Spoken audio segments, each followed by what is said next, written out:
Okay, I have a thought. Yeah. I have a thought. So we did this before, and I screwed up the audio because we were trying to do a Zoom call through OBS, and I forgot to bring in a line of audio because you got to like manually bring in everything. And so we spent, what was that, 3.5 hours talking, had a great conversation. But here's the thing. It was a Zoom call. Yeah. And people have been asking me like, what are you going to do with your days off? And like, how are things going? And, you know, how's your life? And just like, what's fun and what are you excited about? And I love playing Lumberpunk with the group. But I miss hanging out with you and making the game. Same. Yeah. And so obviously we're not making the game today, but this feels so much closer to those like brain popping, like getting hot from overthinking, you know, mornings with coffee, like hanging out with my friend James. And so like when I was at work yesterday, everybody's like, what are you doing? I was like, well, let me tell you. Yeah. Do you have 12 minutes? And even like, even troubleshooting OBS and just having coffee cups and like, it feels like those days. So a little throwback. Yeah, totally. Which is it's like if and when we get to the point where this is full time and we're like developing, playing, promoting, writing, like streaming, all of the stuff, like that'll be part of the deal again. Yeah. It's like clock in and be like, all right, man, let's build a game for 2 hours and then we'll go to a game shop where we've got a scheduled demo for 2 hours, and then we're going to record content for the socials for 2 hours, and then we got to stream tonight. Yeah. And then, and so like, it's not gone. Yeah. That's cool, though. Right? Yeah. So yeah, I'm happy to be back here. Me too. Thanks, brother. So we rambled last time. Yeah, I was gonna ask. When you hit start recording, I was like, "Oh, excuse me." I was like, "You got any notes or anything?" No. I mean, I know you have Tori's questions. Handy, I do. Right? Yeah. Okay. So and I think having those at the end was really good last time. But yeah, in terms of like mental notes, I think that you've got the sort of main document up that we've been working on. Yeah.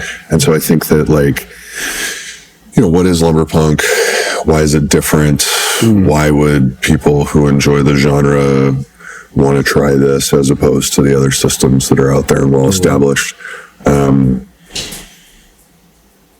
Oh, hammy sound. Yeah. It's a good thing I put that chord up. So, it's funny because when we were talking last time, it was like, oh, wait, and then this part's different. And then, oh, wait, what? And then this part's different. In terms of like the changes that have happened over the course of the past couple of years with the game, or more like in terms of like different from other systems. Oh, like we kept like being like, oh yeah, and there's emotional damage, and then there's novel stealth and stealth initiative, and then there's, it's like all these things kept popping up for us. So I have a better list, but I mean the outline of the main document is, I think, good. Kind of our guiding. And honestly, I think the order's solid, right? Like the 66 system is huge. Very different. Yeah. Yeah. And I think that some other games that we really admire adopted and released similar ideas around the same time we were working on this. So like Coyote and Crow does a D12 dice pool thing, which is really cool. Yeah. Daggerheart does the Hope and the Fear, and having that sort of Penny Arcade talked about it as like you're like, as a DM, you're sort of like hoarding these points to like spend on them later on as a DM, and then as a player, you're, and so that those like I don't know if there's like a term for that category. I guess like dynamic dice maybe is how I think about it. They're more alive than like, and in terms of like expediency and ease of understanding, not gonna lie, an inert D20 is still great. Yeah, and I think it has a lot of benefits, right? It's funny. We were so worried about time. And, I think, if you've watched the stream, maybe you are like bored out of your mind every time we're rolling dice. But I at the table, I never have been. Yeah. Personally. It feels spicy.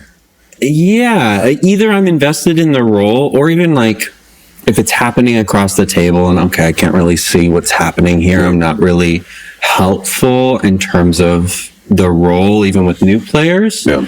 Like, there's so many other things that I'm thinking about. And maybe also, I have access to Tailspire right now, which I can, Sure. I've only used it a couple times and I'm very biased, but I haven't ever as a player felt like the dice system, and I think we experienced that in playtesting, like at the con too, right? We had this big fear, or not fear, but this kind of anxiety of like, is the dice system going to be too slow? Yeah. And is it slower than D20 at one set of addition done? Yeah. Yes, but it's never felt like it dragged, except maybe with new players, right, where the explaining is happening. But Yeah, once they get fluent, it's yeah.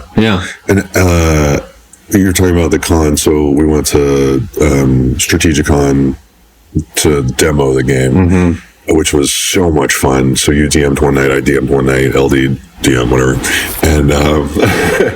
and each night we would debrief afterwards, and each one of us noticed different things, and I wasn't close enough to hear that part of the conversation. But you had the player who was sitting next to you, you were sort of, I don't remember if you like were apologizing for it taking a little more time or something. I think it was, I had given the option to roll. Like, if XYZ, you can roll. Yeah. I think was and we were kind of getting to the end, so it was kind of fast and loose. I was trying to keep to the time. Yeah. So it was just like, if whatever situation applies to you, you can make a roll. Right. And so the player sitting next to you, and I'm forgetting his name now, it's been we were so clear on all of them at that time, but the player sitting next to you was like, oh, wait, you mean I get to play more Farkle while I'm hanging out with my friends? And it was such a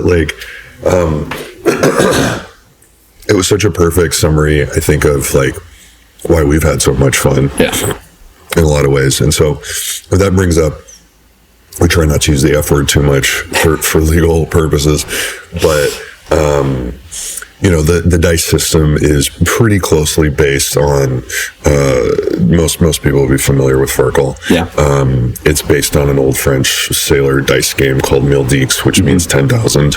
And so we've modified it from hundreds to ones and tens in order for people to be able to gamble with their dice, to roll to take a big risk and roll exceptionally large scores.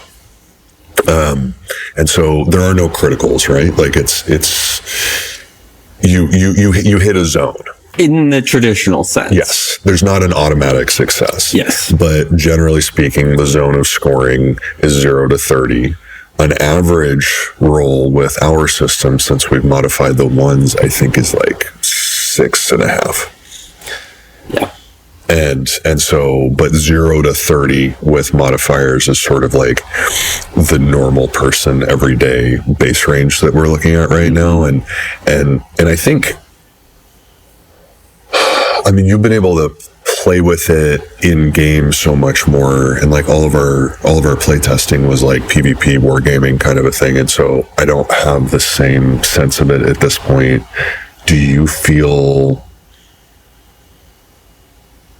Have you felt sort of empowered to gamble, to like make your own destiny as a player, as opposed to having like dumb luck decide your choices every time? The short answer is yes. Yeah. I've been playing in a D&D game at the same time, which is a new experience. I guess now it's been over 6 months, so it's not that new. New experience for me as being a player, and so I can actually feel like I can speak now, because it's different as a DM, right? Yeah. So forever DM. Yes. Now hardcore player. Yeah. And so comparing the two experiences, that, even when you roll poorly, I still, in Lumberpunk, I still feel like sometimes it's like, okay, well, I busted, that's it, bummer. Yeah. We were so focused on player choice and player, it just feels like doing this, but you know, I mean, two years of testing and failing. And now being able to compare to D&D as a player, where it's like, okay, you roll, and the crits feel really great, but I just hate rolling, and it's like, okay, nothing happens, you know, and that's it. It's just one moment and you're done. With the 66 system, it's like you're still, even if you fail, you're still taking that moment to like look for an out. Yeah. Right. And then also a lot of times you also have 2 more action points. Right. You're not spending it all, that one roll on one action. Maybe you built your character to have a bonus action. Right. Sure. And don't get me wrong. I love D&D. I still love D&D. Yes, but same. that feeling of like, how can I make this work? How can I? Okay. No. Right? Yeah. It changes the feeling. And I think it's, for me as a player at least, it keeps you in this like problem solving mode of like, how can I make this work? Okay, what's next? As opposed to, when I'm playing D&D, I spend, say we're in initiative, I spend all this time thinking like, okay, I've got 1-2 options for what I'm going to do on my turn, depending on what happens. It'll work or it won't. Right. And then everything comes down to, which is dramatic, right? Sure. Everything comes down to this one moment. Whereas in Lumberpunk, I actually often feel, even if I'm not engaged with what's actually happening at the table around me, I may be more engaged with my own planning of like, I need to come up with more options. Sure. What am I going to do with these more versatile resources that I have in terms of the action points and the kind of action economy, being able to spend everything on movement, right? Yeah. Which we do a lot. Yeah. And those Stealthspire maps are big, or they have been. I mean, that's by design, because I know you guys have crazy movement. Yeah. Some of us do. I guess I can't complain. I'm not the slowest. You're not the slowest. Yeah. I put an extra point index mainly for that reason. It's helped me out in a lot of other ways. But you have 7 decks? Yeah. Getting above a 6 is like, it's pretty powerful. Yeah. Which is, that's similar to like a 10 and above in D&D in terms of that threshold for, being at a minus modifier versus 0 or a plus. So, it's a similar vibe.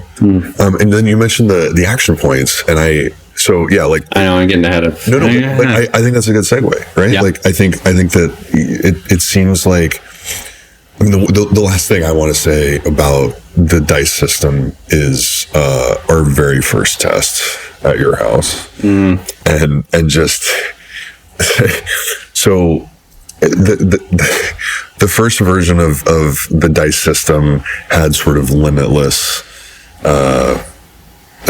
additions that could be made to the dice pool, and so during this game, I think some of you had like 40 D6, and it was impossible not to score, and it was so hard to even discern what the score was.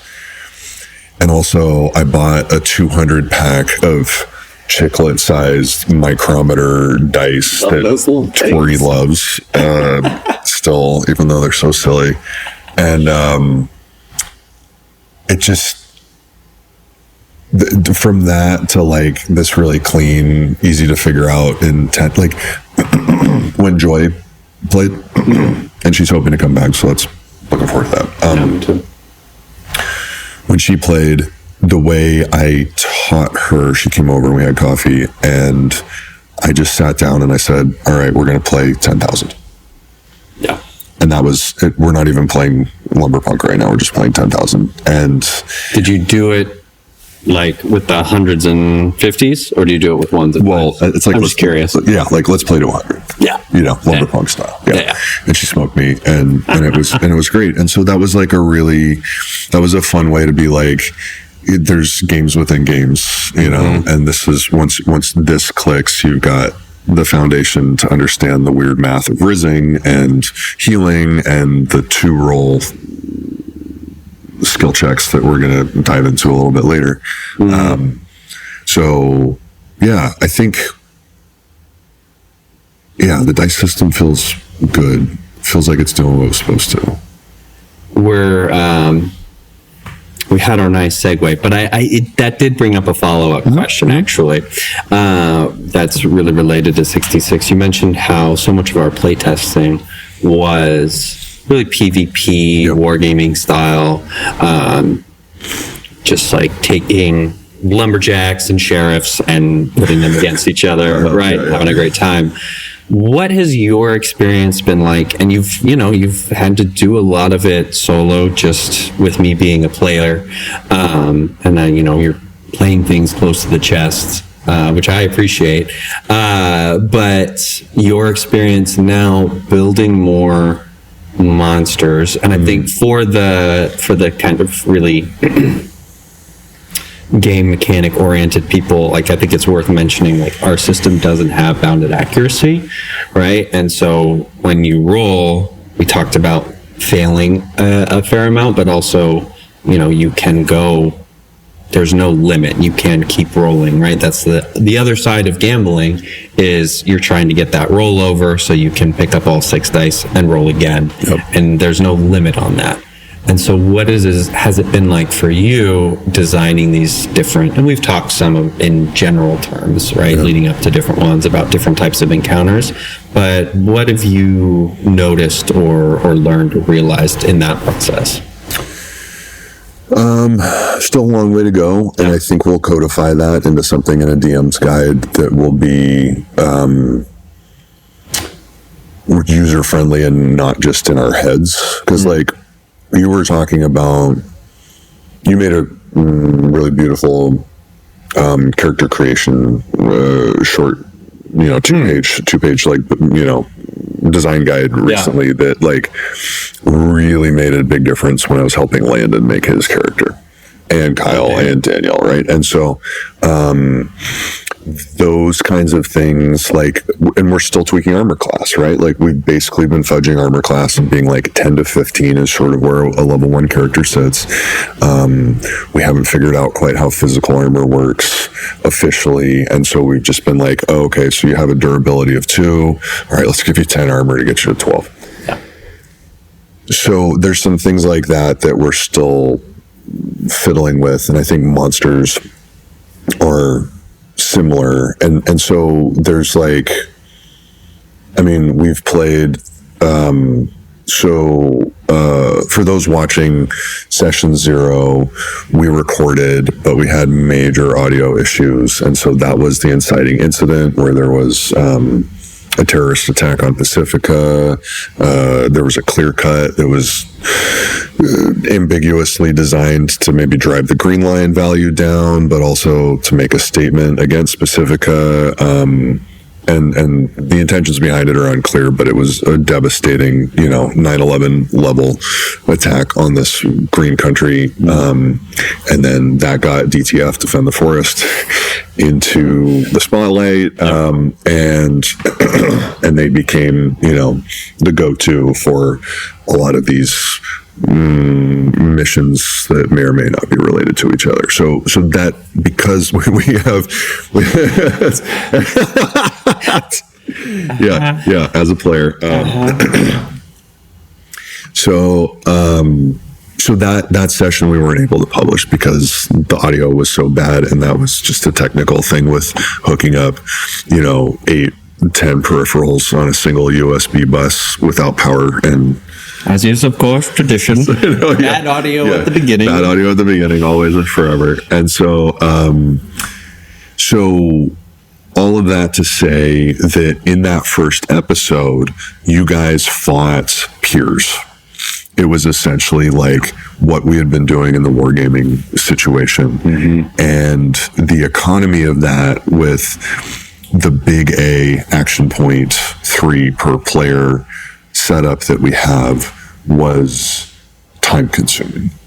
And so for me to do 3 6d6 rolls per opposing player wasn't a good use of time. And so I recognized, I was like, man, if you guys are just sitting here watching me roll 3 action points over and over again.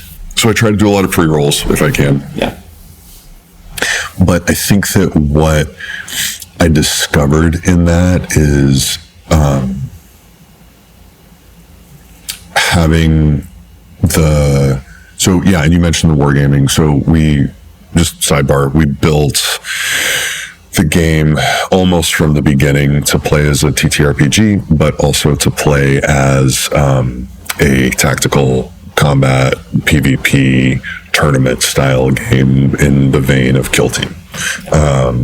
And we did that because it's a good business model. Warhammer is my first tabletop love, and so like having, so for me it's like Warhammer, the early Fallout games, like those, and so like being able to, and then I love fantasy, sci-fi, all that stuff, but I came pretty late to actually playing D&D. Like, same. I played one session of Vampire the Masquerade in high school, and it was rad. And then your table is the first time I've actually like officially played D&D. Me too. I know. I feel like for both of us, it's weird that it took so long. Yeah. I kind of avoided it for a little bit. I had roommates who played. Yeah. And like there were other factors too, right? It was like Tori and I one day off together. Right.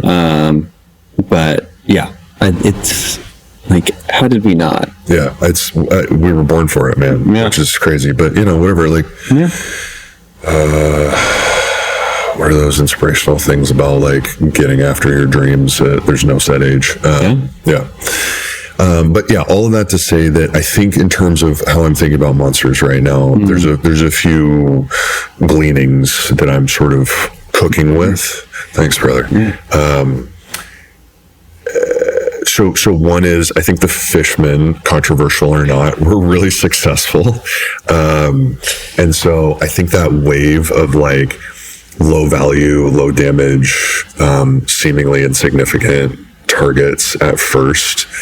And we talked about this, like you were saying it felt fine until they reached a critical mass, and then it felt deadly, right? Yeah. And that was, I was winging it. I was like, I put these little guys on the board. They each have 10 hit points. They can do a max of 10 damage each. Their action economy sucks, blah, blah, blah.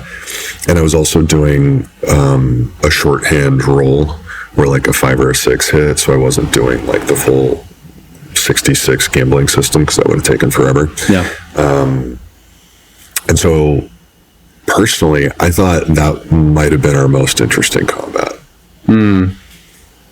Because it went through a bunch of different stages, and I think it was a more emotionally rich in a lot of ways. Yeah. Like I think it gave a sense of like, oh, these are just these little guys, it's fine. And then like they keep coming, where are they coming from? And then it's like, oh, there's like, they literally outweigh us 10-1 at this point, and we've got to run. Yeah, we're not XP farming today. Yeah, and for me, it was like I was doing the math of like, yeah, if I have a really good turn, I can kill 3 of these. If there's 3 within reach, right, or within range, I can kill 3 in a turn.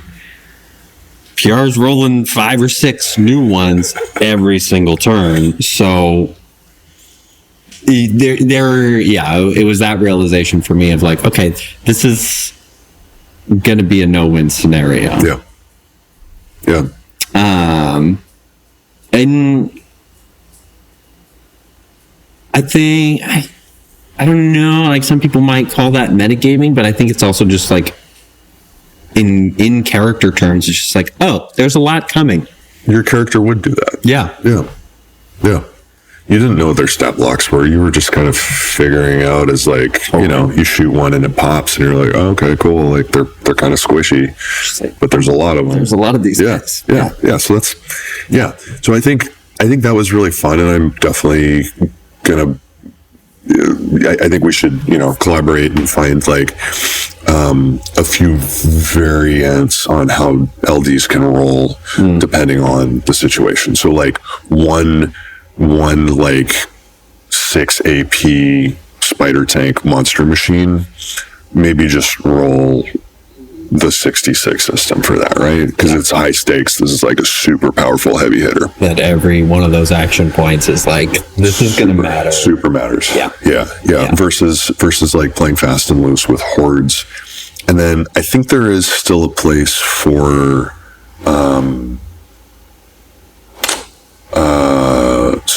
something that feels more PvP, like fighting against peers. Totally. I think that session 0 was good. I was playing fast and loose with it for time's sake. Yeah. And so I think if I had stuck to the 66 rolls, you guys probably would have taken more damage, and it would have felt a little dicier. I really haven't taken any of you down close, hit points wise. No. And that's bothering me. Good to know. Because I want it to feel important, But so don't look at my screen. So yeah, I'm not looking. So in terms of monsters, I think that like a giant bag of hit points and armor with insane action economy, amazing. Yeah. And I think the spider tank in our very first playtest didn't really get its due. It was a beast. Which one? The spider tank. Oh, yeah. Remember? Yeah. Well, that was one thing I was going to bring up, was that like we haven't really done a big 5-6v1 battle. Yeah. Right. I think that's another big sort of genre of combat that we haven't touched on. A dragon. Yes. Oh, I know. Sidebar. Listen, I was so excited when there were dragons in this world. Oh, good. You might not call them that, but they're dragons. They are. And it made my little fantasy heart very happy. Good, brother. Yeah, that was for you. Yeah. Thank you. Yeah. Yeah. What a gift. You like that scene? Yeah. Okay, good. Yeah. I did too. Yeah. And I like how Brian was like, wait, can we go fight him? And I was like, no, you're too far away. Also, like, you would die. So, like, you would die. Yeah. Level 1. It's still level 1. We're very strong. We're still level 1. Yeah, that was a treat. Yeah, I mean, it's like, we're playing, and we've talked about how Cynthia does this all the time. Like, we're playing make pretend. We can do whatever we want. Yeah. That's kind of the cool thing too about, and maybe this it will be a button on the monster thing, but I think it's the cool thing about play testing the monsters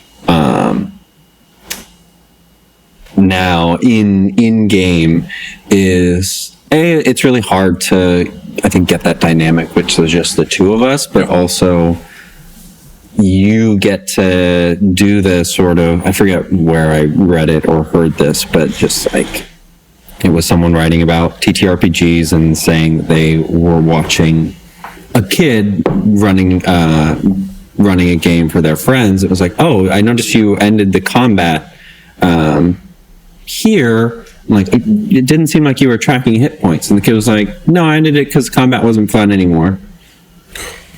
Right? Or not that it wasn't fun, but it was like, yeah, it was time.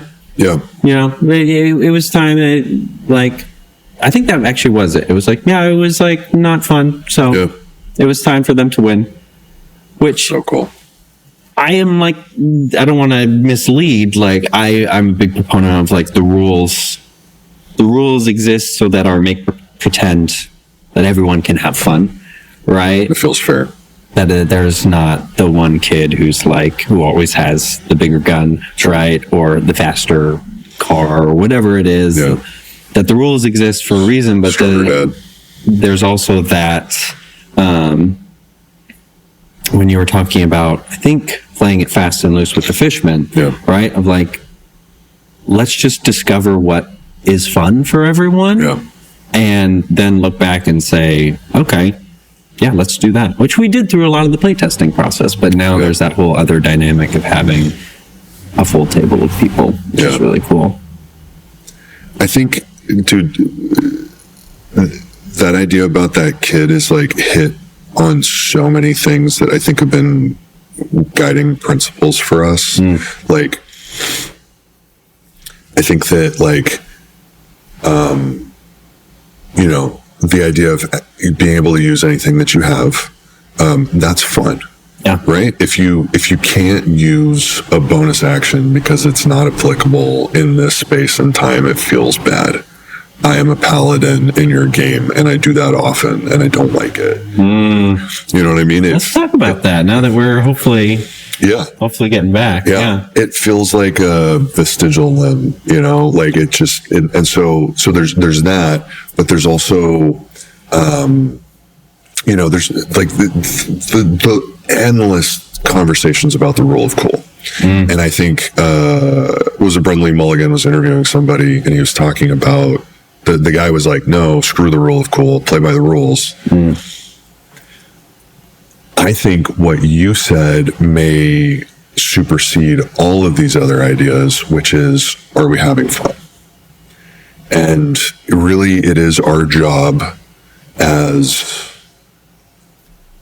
co-performers in this shared space where we are coming together to have fun. I think that's the like, why would we do it if it weren't fun, right? That's such an important North Star that we didn't talk about that. I mean, like during development, it was like, does the math work? But at the end of a session, it was like, I think there were times where things weren't working well and we both felt kind of bad. Yeah. You know? Yeah. And like we would leave those sessions and I'd go home and be like, man, I got steamrolled, or I steamrolled, and neither of those feel good. It didn't feel balanced and equal. It didn't feel like a fair fight. And so yeah, our job is to transmit thoughts and emotions across space and time to our co-players and also to the people who are watching. Yeah. Like if you're watching and enjoying this, it's making you feel something. Yeah. And that translates to fun in most cases. And so I think that's brilliant. And I am very aware when I'm looking at the table, I'm like, is that person just like endlessly rolling their dice out of boredom right now? Maybe. Is there a way I can like bring them back in and like have them wake up a little bit and engage? Are they not having fun at the moment? And so that's I mean, I think intuitively we think about that, but in terms of like structurally being like, is this fun? Yeah. Yeah. That's really beautiful. Yeah. Dude, kids are amazing. They're geniuses. Okay. So three AP. 3 AP. Right, getting on the. What a segue. Well, Cynthia. I love her so much. There's so many things, and one of my favorite things is she'll segue out of nowhere and just be like, "Speaking of, here's this other thing," and it's just like it's awesome. Yeah. It's so funny, and so. Yeah, speaking of games and fun, like I do think that you've got D&D, right? So you've got movement, action, bonus action. Mm-hmm. I've got Fallout, which is 10 AP max, where most shooting actions take about 2 to 5 AP minus tricky things, right? So you're using this pool of action points. And what can be frustrating about that sometimes is you end up with like a lingering action point or two that doesn't do anything, which feels bad. Now, Fallout did, and we took this because I think it's really smart. If you don't use all your AP, they get folded into armor class. Yeah. Right. And we haven't been talking with the characters about their players with that. And to be honest, people are using all their action points, so it's not. I think there was a play test. I think it was at the con. One of the Tengu players was like, "Oh yeah, I'm just going to stay still and get three extra AC." Yeah, but it doesn't come up that much. Which I think is also, which is sort of a testament to. We've had very dynamic, not just combats, but I'm blanking on the word. Encounters. Yeah. Where there's usually some sort of inciting factor where we need to be moving, or it is more beneficial to move. And we haven't had a lot of, which is maybe something to test out, right? I think if we had gone into combat with the hackers in that smaller space, we may have seen that. Thankfully, we didn't. Thankfully. Yeah. Seems like it right now. Leo has questions, doubts still, but I think we may have seen it pop up there. But a lot of everything else has been on pretty big maps where we were trying to get somewhere. Yeah. Which is fun. Yeah. And interesting. And I think oftentimes more fun and interesting than, I gotta stay put. Right. Yeah. Movement, maneuvering. We haven't really delved into crossfires yet as a mechanism, but I think if we get into some more war game style, pure 1v1 kind of fights, I think that might be relevant. Yeah. Yeah. So in terms of just the gist of it, right? We played around for a while. I think 3 action points for level 1 will probably stay. I think rizzing may change in the final form, but 3 big A action points equals move, shoot, pick a lock, skill check, any kind of big action you want to do. They can all be combined into one. So we've seen that a lot with players sprinting across the map, trying to get to an exit quickly in the last episode. And in the first one too. Yes. That was crazy. He was covering so much ground. Couriers, man. Couriers are, okay, so a quick pin on that. And then, I think that the 3 AP works well. High level players will end up with 6, we think, in terms of, that's the roadmap for leveling. And that seems to be playing, I feel as the LD, managing it feels good.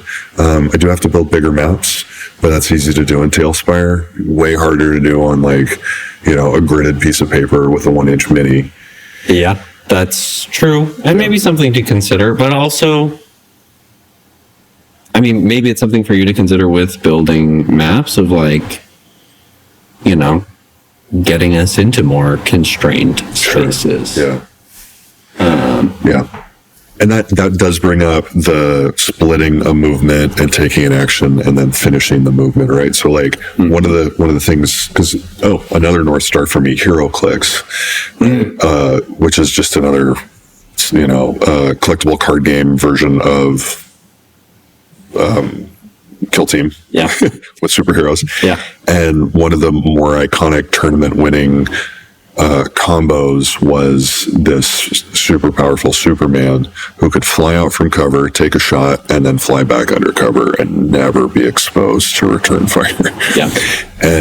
And so, that's a tactic we talked about in the development, and saying like, you can split you don't have to move and then use an action and the rest of that movement goes away, because that feels bad to lose movement.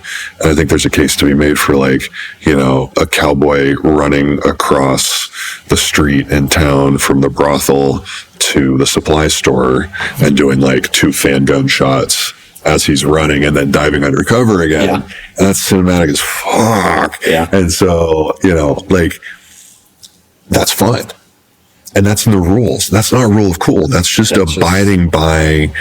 And I know people love the rule of cool, and I've been given a lot of love to fun pitches that you guys have been making at the table for sure. But I do think that the rule set we've made,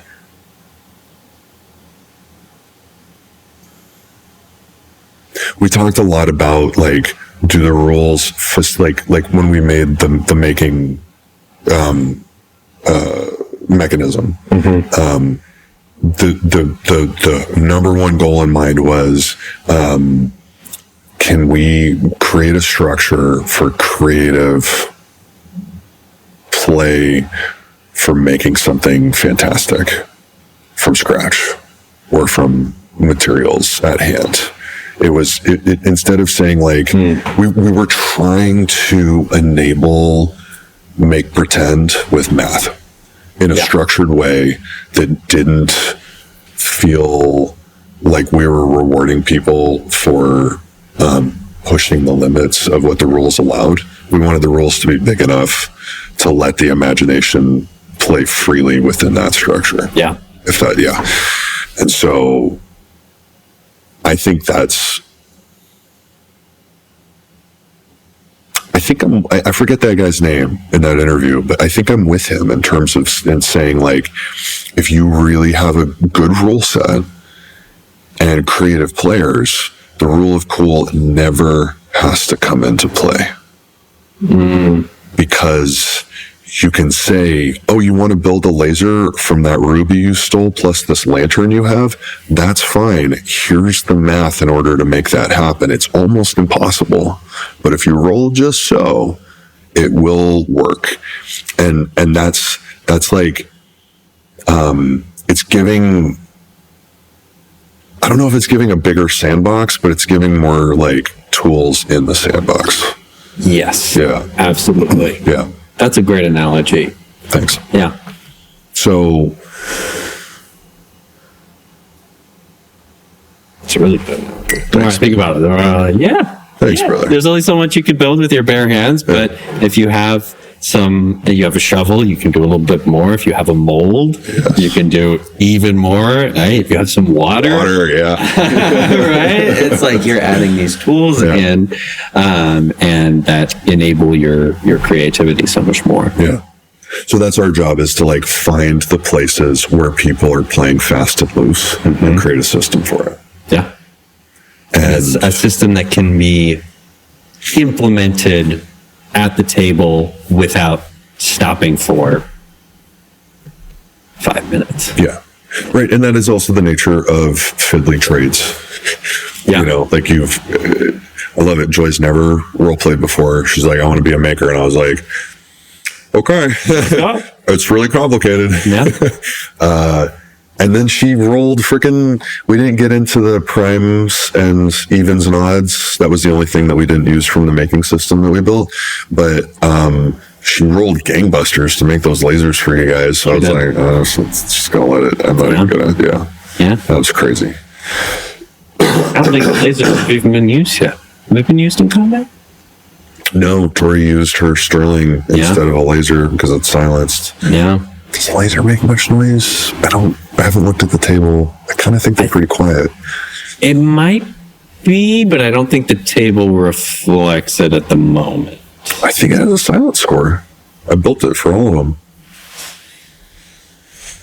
Which we need to... So let's see. Energy, there we go. Energy pistol.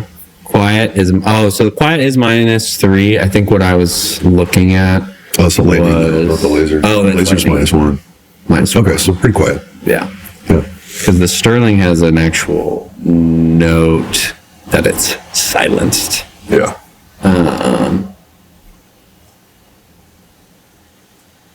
Quiet. +1. +1. Yeah, that's nasty. Yeah. All Okay. this to say.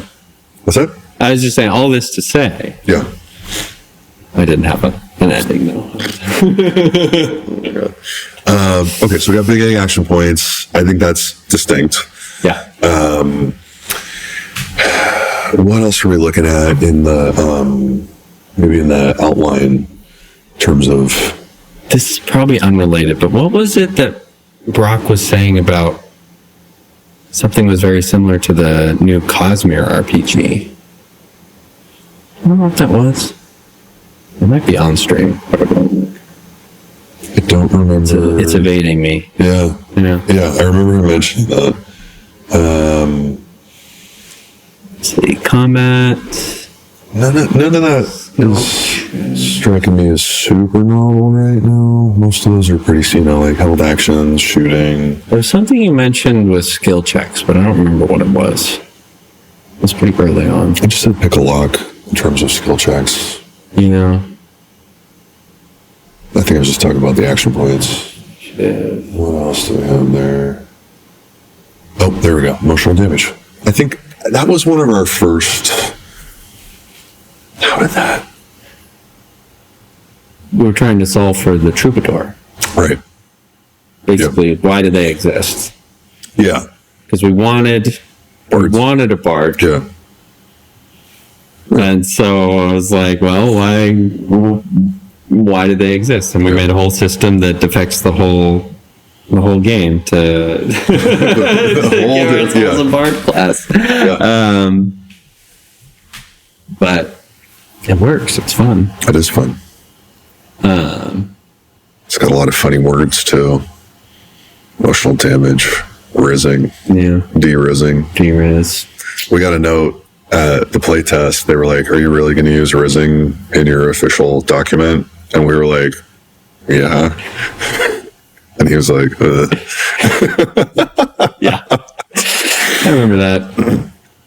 I mean, I think that's another hallmark is like, in the intro, I wrote something like, Game Master is the traditional name for someone who runs these, but Lumber Daddy came up and we don't remember quite when, and it felt weird and uncomfortable, and somehow we've embraced it. It's become the de facto Lumber Mommy.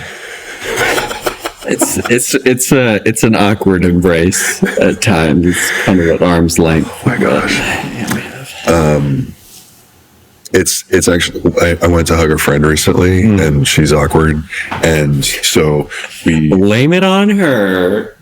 No, I know. She self-avowed. We both tried to swing our right arms. And so, there's like, this was around, and then we were like, and we kept moving to the same spot and slapping each other's arms. And it was, so maybe that's what it feels like. Maybe that's the hug. Did you end up coordinating like out loud? Like, okay, you're going to go high, I'm going to go low? Or did you just I think like we gave up? Yeah. And just did a one-armed hug. Yeah. It's one of my favorite hugs I've ever had. It's very memorable. Yeah. I wish I was there. That sounds great. I wish you were too. I wish we'd had a witness. Wait, Lumber Daddy to... Big topic's emotional damage. Emotional damage, right. Yeah. So obviously we can't talk about that without talking about Stephen He, right? Is that? I suppose. Yeah. And that we just,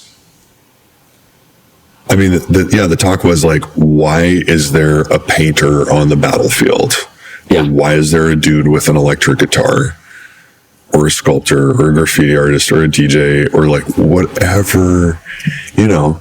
And that there's an entire, not 12th of society, but 12th. because the trades aren't everybody, right? Sure. That's important to remember. Yeah. But like that there is an entire pillar dedicated to something that doesn't make a lot of sense necessarily in a modern context, in our own context. Yes. And so before the camera was rolling, I was making toast for us, and we were talking about how life can be hard and how it feels like World War III has just started or is unfolding, and that's what it's going to be called eventually. And then life sort of continues on. So you got to like feed the dog and walk the dog and take care of the kid and like wash laundry and like try to grow a small business together and like all this really like mundane. It's, you know, it feels like a time for heroics, and like normal stuff is still happening. Yeah. And sometimes it's boring and frustrating instead of like an action movie. And I don't go one day without listening to music, even when it feels like the world's falling apart. And it really helps me, you know? And so I think that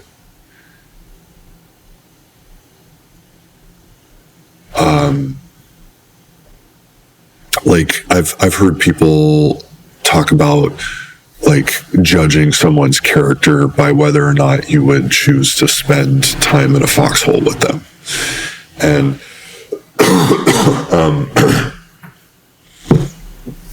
I think that is getting at a lot of different ideas all at once. Yeah. But I think one of them is like, would morale be good?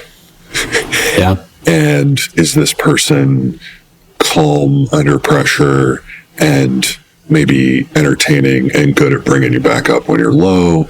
And so in that regard, it's like, okay, fine. Yeah, this person is like a troubadour, a bard, like a silly guy, you know, but they're also just a little guy, but they're also like, they're that guy who's like whistling while chucking a hand grenade over his shoulder while you're taking, you know, fire in a pit that's 6 inches shorter than you really need it to be for good cover. Yeah. And you're like, oh, he's fine. We're fine. You know, like he's still silly. Like the world's terrible. He's laughing. Like I'm good. And that is not necessarily that exact thing, but that person is necessary. Yeah. While at the same time in the game also trying to deal with a very serious topic of, you know, we call it emotional damage, but, you know, we've talked about bringing in an element of something like PTSD,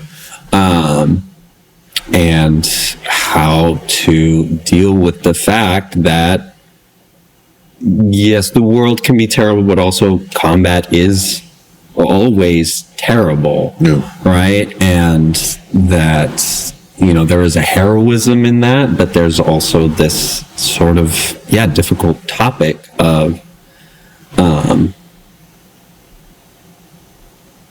that person is so necessary because, like, things, it's a very optimistic view of the world, but it is still a world with conflict. And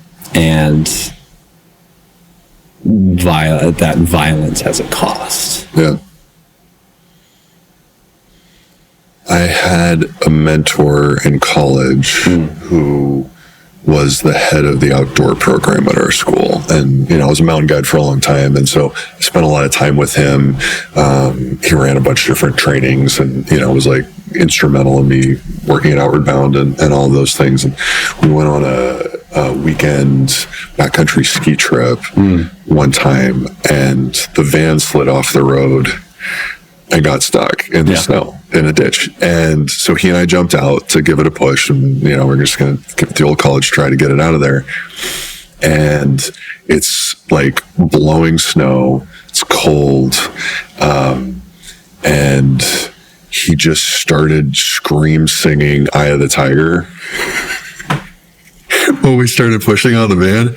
And I was like, fuck yeah, Brian, let's go.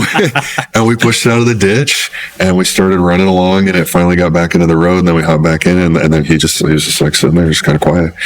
And that was like one of dozens of times with Brian where he just like turned it up to 11 in a situation, and like made it funny. And he like, I don't know if it was trained or instinctual or a bit of both, but like he was so good at like just injecting humor in hard times. And I could go on, but like, that's it. I think in the moment that's really powerful. And then, we are talking about like the long-term effects and still trying to be like respectful about that and loving and therapeutic and accurate, like the verisimilitude that you talk about all the time. I think all of those things are really important. And when you look at like epilogues at the end of a campaign, it's often like, talking about Stranger Things, like they go to a place with 3 waterfalls. I don't know, man. Like you guys have like, I honestly, in our campaign so far, I'm like, are they going to rest? And that's on me, It's like we did like 5 minutes of shopping, we could have done a whole shopping episode, and maybe, maybe we will. I'd like that. But like, give us some more money. Give us a little more money. Pay DTF their money. Pay me my money. But no, your lives as they are right now are dictated by the state, and they're relentless and exhausting. And it has to be acknowledged. Yeah.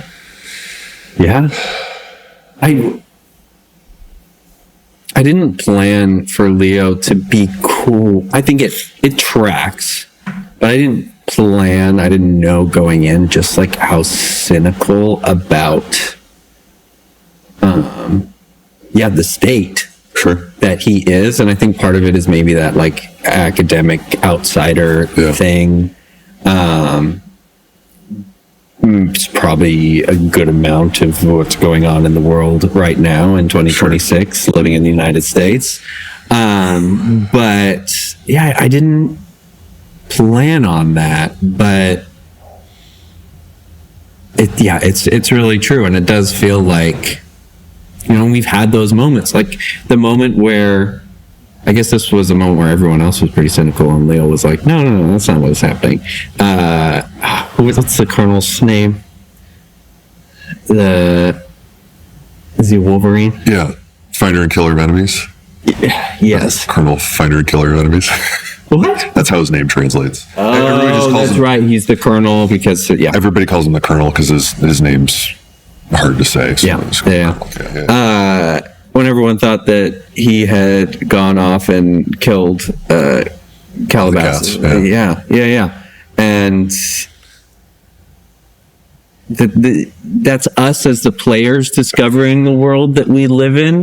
But it's also, our characters, I think. I didn't realize how important that shopping moment was, but you're right that like that was our first moment of like, sitting on the plane where I'm blanking on all of our NPCs names right now. I'm so sorry. I am too. Might have been Kyle. The spook who was giving. Yeah, the spook who's just like napping. I get it. Yeah. I get it now. We've slept like twice since this all started. Yeah. Like this is and we're like, yeah, it's been a lot. Yeah. Yeah.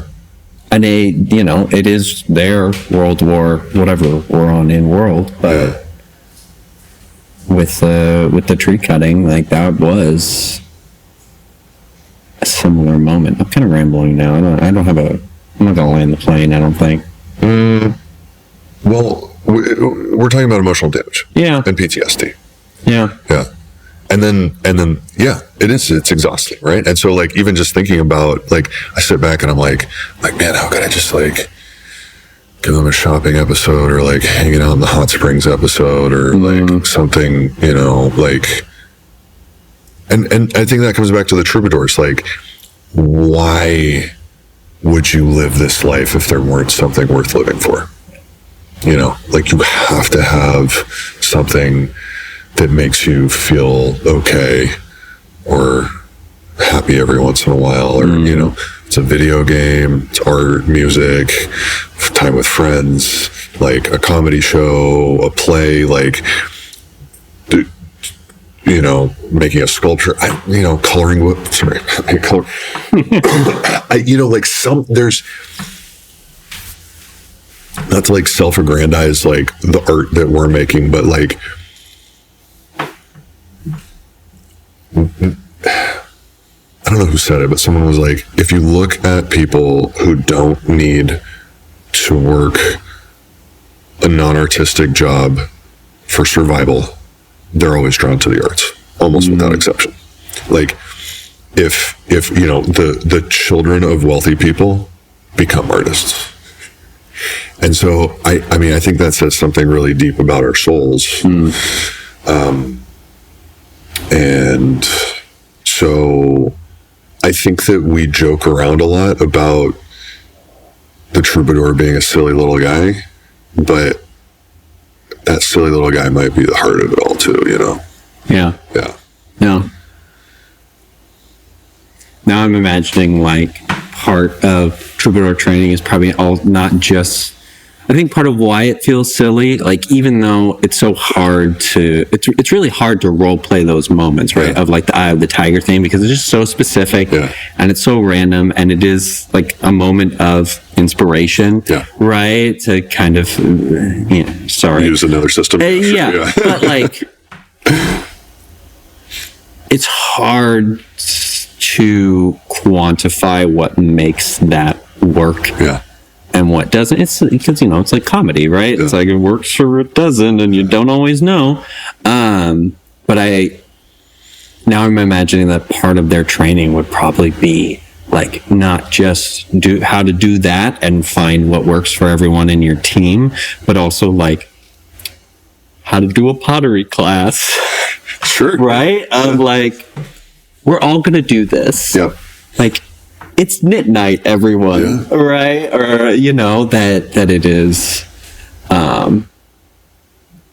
bringing that therapeutic, cathartic, all the important things that art and creativity do to people, and that is an important part of this world that we've built. Yeah. Pretty rad. Yeah. All of that to say, I think that 3 points of Riz at level 1 is insane. I know. I was gonna say we talked a lot about like how it works thematically, it's but mechanically, it's also just you said such a important niche. I think right in terms of having these major dials that you're turning up and down with modifiers, right? And your dice pool. Yeah. Right? And that's part of the fun of the game too, is like that these two things are in flux. And I think we're trying to bring in more. We've talked about like, we need to get back to like emotional damage triggers.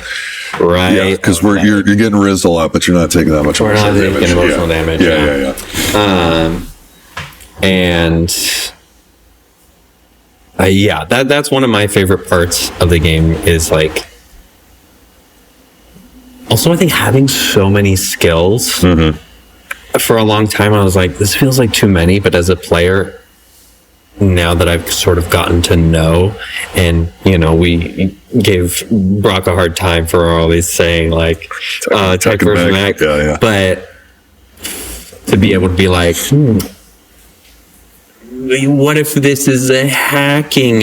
What if this is tech as opposed to hacking? Because I have +5, right, in one but not in the other, and building your character too. This is something we could talk about more with skills. I'm still on this train a little bit, but the way some trades have so many skills mapped onto one, really gamifying and figuring out like, how can I maximize these skills? Are these the skills that I want to maximize? Or do I want to emphasize something else? That you're playing with the modifiers, but you're also playing with the dice pool. That to me is one of the most fun interactions. Working those skill complexes is really interesting, and you're right that there are a few trades where like Onis are almost nothing but decks. Medics are actually really dangerous.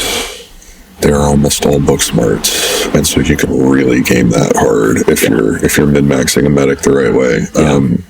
It's interesting in terms of, you're talking about character building, how we've had more people play as couriers than any other trade, which is how many couriers have we had? So Vinny, who hasn't played yet, built a courier. That's right. Brock's a courier. Danielle's a courier. And then both of our play tests at Strategicon had couriers. So and they might have even had more than and Landon's a courier. That's 6. Out of like, let's see, we had like say 20 at Strategicon, and then let's say we've had another. So out of 30-ish players we've had between the table and Strategicon, not including our first beta test, 6 out of 30. That's crazy.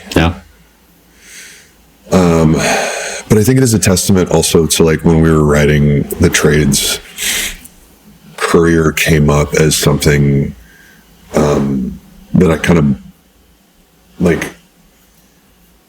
We were sort of shoehorning certain ideas into different spaces to like make a diverse array of play types to choose from. But in terms of like justifying them in the world and like bumping into the Troubadour and being like, well, we got to make a system in order to make this make sense. There was either that or like story wise. So there's system wise and story wise are kind of the two ways we're trying to like make everything fit. And I remember a lot of times we'd be like, well, what about this trade? And both of us would be like, well, we don't really understand it. We're not quite sure how it's supposed to play and what its place is in the world and why it exists. And then I'd be like, well, that's it. So I'd go into the trade description, and we got a good 4-paragraph formula for like origin, function, like primary skills to maximize that trade if you want an ideal build.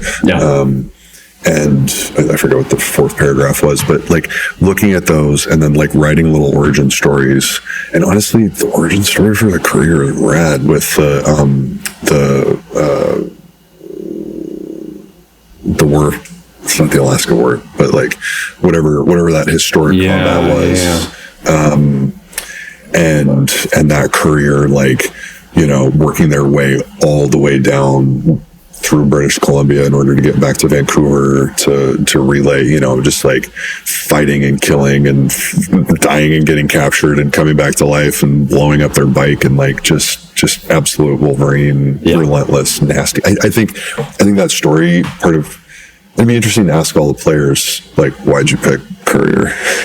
But my guess is that's a big part of it. Because it's just so dirt nasty. Alaskan War. The Alaskan War, thank you. And so, like, where'd that come from? We were talking about 6 out of 30 have played couriers. Why? And then coming out of that, We're talking about emotional damage. yeah. We're talking about skills too, mapping skills, and kind of gaming the skills complex, skill complexes. Yeah. But the career, I don't know, the career was supposed to be sort of a mix between Dex and Charisma. But I don't know if they're playing out that way that much. They seem to be like power movers. And also, I think that we got to tweak lasso a little bit too. I think if you're lassoed, you're taking damage when they're moving, and then maybe it won't be used as like a jump on my motorcycle kind of a trick anymore. Yeah. Which is fun use of it. It is. Right? Yeah. And if it's fun, we want the players to be able to do it. Yeah. If it makes sense. Yeah. Book smarts, actually. According to, I don't know how, this is from a couple months ago now, but 15 skills mapped onto book smarts. Career? Yeah. Bro. I think so. Yeah. We got some work to do. 1, 2, 3, 4, 5, 6, 7, 8, 9, 10, 11, 12, So weird. 14, 15. This is our like expanded skills list, so we haven't. This isn't like anything collapsed. We put OPSEC and cooking and all that in one. Yeah. But a lot of their movement skills are actually book smarts. So that's like flight, boating, swimming. Right. And then, foraging, cooking, OPSEC, tracking, all on book smarts. So that's pumping up the number. Yeah, that makes sense. So we were talking about emotional damage, rizzing. What's next in terms of on the outline? Making emotional damage, wrestling, attributes, character creation, to sell culture in Pacifica, heavy crunch rules, overlapping fire, flanking, pin, burst fire, stealth, grenades. Let's see. Let's talk about stealth a little bit. Honestly, still under development, and in terms of in play how we've used it, I did a very simplified version of it in the last episode. I was going to ask how, and I was going to ask when I got here, and I was like, we'll save it for that. Yeah. How it went from your end. Well, it didn't feel high stakes enough to me as the LD. I wanted you guys to have some closer calls, and you just did really. I think there were a couple. I think I had enough robots, and I think that the level that you disabled them with your EMP attack was a little too high. Yeah. I often, when those things come up, I don't have something fixed in mind, and so I'm like, all right, well, what seems appropriate? And I've got a second and a half to decide. Yeah. And so I just said, okay, if I basically just gave myself 50-50 odds that the robots would each turn would behave appropriately or not. And I think I should have done it like if I rolled a 6, they would go off in a random direction. Yeah, because once they started drifting around like that, not like focusing on like points of interest or doing like a search pattern. Exactly. Yeah. It became so if it hadn't been for that, if I'd had a few more, I think you guys would have had some really close calls where it felt like we've talked about it before, like if you're like playing hide and seek or sneaking up on a friend at the store to give them a jump scare or whatever, that feeling that like tingles up the back of your neck of that sneaky feeling, if that makes sense. That was one of the goals that we set out to sort of evoke with the stealth system. The idea behind it is and we're both kind of rusty on it, which is, unless you remember it better than I do, but there's stealth initiative and regular initiative. I think that you looked it up when we were playing the other day, so you might be more fresh on it. Just in terms of like how it works. Yeah. I think it's basically the same as initiative, but we just wanted to get away from the idea that like initiative has to start when combat starts, right? That you can sneak around and it's basically free for all. It takes away the sort of the limitations of action economy and movement and everything. And so you can't really do a game. It becomes a game of just like, what do you as the LD allow? Yeah. Right? As opposed to setting clear guidelines to have like wanting that feeling of, Assassin's Creed or that sort of thing, where it's like you're watching the, whatever the little indicator is on the people you're trying to sneak around. And okay, if I get too close, that you're gamifying sneaking more. And so, we call it stealth initiative because, combat hasn't started. And so just to be clear, and so we roll stealth initiative and you're going in turn order. And so it gives everyone that structure of tactical movement. And then it's something we have talked about some in combat, but I don't think really at the table yet in terms of thinking about line of sight. Yeah. Triggering. Yeah. And so let me see if I can pull up. And so if I remember right, because it's been a minute and we haven't really used the whole thing, is that in a non-wargame version of it, in a role-playing version of it, the NPCs are using, we're not really using the term passive perception. Their perception skill complex. Right, but not... Which is effectively... They're passive. Yeah. So without rolling, it's basically all on the players to... If they are crossing the line of sight of those NPCs, they're rolling stealth checks against that number, whatever the skill complex is. So it's on your stealth. If you do, you can either try to avoid their line of sight, or if you do end up in line of sight, that you're now rolling a stealth check. I think a lot of it also came from wanting...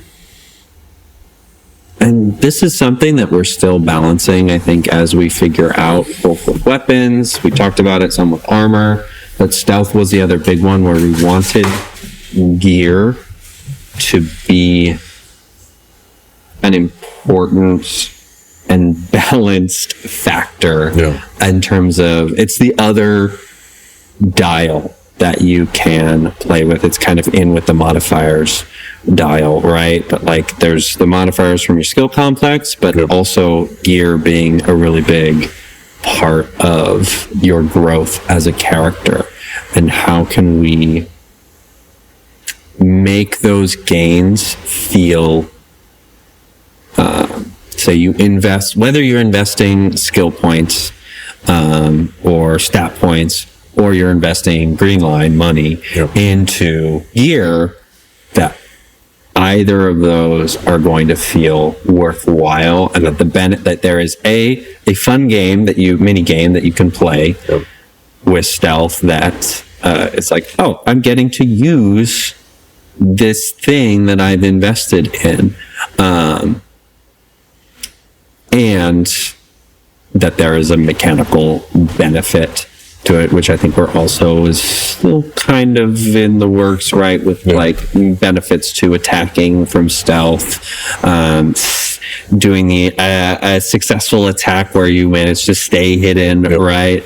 All of these and gamifying all that and building the system for, kind of like with the making where it's like, okay, this is a player, this is the game that you want to play. Okay, here's the system and set of rules that we all understand to make that happen and have fun. So we've got a silly little guy, and then we've got a sneaky edgelord kind of a guy. And we want to make sure that both of them have dice tools. And I think, that was all really well said, man. I think, like we wanted, a knife in the dark, stab somebody in the neck and drag him into the bushes quietly. I think it's not quite there yet in terms of anything we've played, but I think the play tests that we did in PvP, coffee morning kind of situations, some of those felt really powerful. And so I think really what it comes down to is you and I getting on the same page, rereading all that stuff, and then making sure the players know it too. And we can do a sneaky, episode, castle assault, or, whatever that is, that feels like Assassin's Creed or Splinter Cell or any Thief, any of those stealth games where like you can't run into a room and just start shooting or you're gonna die. Like you gotta, Deus Ex Machina, which is honestly, it's funny that I haven't thought of that game, but it's pretty influential for me because it's like you're literally a cyber guy, like upgrading your literal tech trees. That's actually another thing I didn't mention too. Sorry, this is going back a little bit, but like the not just being in that stealth initiative is something that always precedes initiative, but that you can do that. And I think this is coming from D&D, where it's pretty much, okay, you get one sneaky kill and then, okay, everybody roll initiative. Right. And it's like, okay, the idea that you can do that, and if you are successful, and either from your gear or from your skill checks, whatever it is, that you take the one enemy out and you're still in stealth initiative. You haven't sounded the alarm yet. You haven't made too much noise, or you haven't crossed a line of sight, or like left a pool of blood, or like some hint that turns everybody into search mode instead of passive kind of bored, just existing mode. Which is, I think it's hard to do in video games, right? With all the, must have been the wind, right? Like it's hard to do in video games, and it's hard to do in our game. It's hard to adjudicate as an LD, right? Because there are so many things that you have to think of. You have to think about, we were talking at one point about like, okay, are there two separate systems for being seen versus being heard? I don't think we have to revisit to see if we settled. Well, there's a quiet check for weapons. So there are two different systems. So one's crossing a line of sight, and that triggers a passive perception check, or then you're in regular. So that's the other thing. There's stealth initiative, and then there's stealth and regular initiative. This is true. Right? And so you can still be a sneaky guy when the alarm's been sounded, but the people looking for you have a better chance of spotting you at that point. Because it's not just passive, they're also rolling. They can use an action point to actively search for you versus, we're just doing our patrols, we're doing our whatever we're doing, other business, right? That they are now in regular initiative allowed to use that action point to search for them. Right.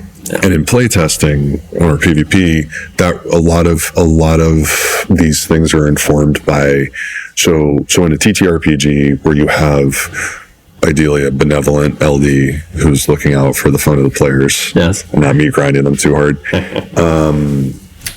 You have this person who you're trusting to make good judgment calls to keep things fun. But in a hardcore tournament, for a tactical war game, you need hard rules that a judge can make tough calls on. And so there are scenario-based echelon combat spaces where one team is playing the NPC role of the passive searchers, and the other one is playing the infiltrator. But in general, it's combat initiative, and if you've stealthed up, this other guy has to spend time and energy in order to try to find you. And so that's I think that was compromise is the first word that comes to mind, but I mean, honestly, I think now that it's recrystallizing in my head, it's an effective system, and it's not a compromise. I think it's like people talk about like a good negotiation being where everybody walks away a little unhappy. I think a good negotiation is where everybody walks away really happy. and so because we're building this world for ourselves to have fun, I think we were like, well, let's not undercut either side of things. Let's make a set of rules that works for everything and for that experience that we want to have, whether you're playing the TTRPG or if you're playing the war game, which is Echelon. Yes. Yeah, you're right. We haven't really. Yeah. So there's 2 games in the book. The bulk of it is the TTRPG. What a steal! I know. 2 for. I love how people get awkward about advertising. Yeah. But it is. It's a good deal. You know? Yeah. And you buy 1 book, you get 2 games, and so you can mercilessly crush one friend across the tabletop from each other in a absolute cutthroat, tactical battle situation, or you can, go make daisy chains in the woods and sing songs to each other and, harvest mushrooms and just have sing Eye of the Tiger. Yeah, sing Eye of the Tiger while you're mushroom picking. People have fun in different ways. Yeah, they do. Yeah. Okay, so stealth. What else do we have in the elf? I'm trying to think of other distinguishing mechanics that we've created, because that seems to be what's in the outline from the main document. Well, making. We're talking about making. I mean, we touched on it a little. I was looking at which I kind of.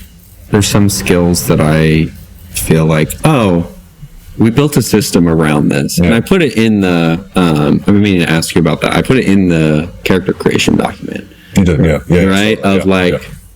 It's awesome. There's whole systems for these skills. So it behooves you. And that was actually, I don't know that I fully realized it at the time. When I was building Leo, that was part of,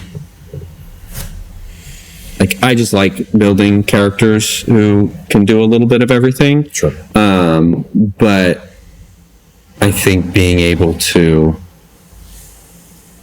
having the option to demonstrate a lot of these systems and sort of be the first one to break the ice. Yeah. I think is something that I wanted to do and I need to do more of. We could talk about races. Yes. Do you want another drink? I'm gonna grab a bubbly. I'll do a bubbly. Yeah, sure. What flavor do you want? I got a strawberry vanilla sweet one.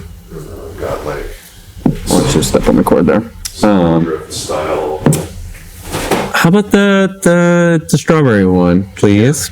Yeah, it's the best. Yeah, that thing. I do also have been saving that orange espresso thing for you, but coffee on coffee might be a little. I think I'm taking a rest. Almost got you. We almost said goodbye, everyone. That's cold beers.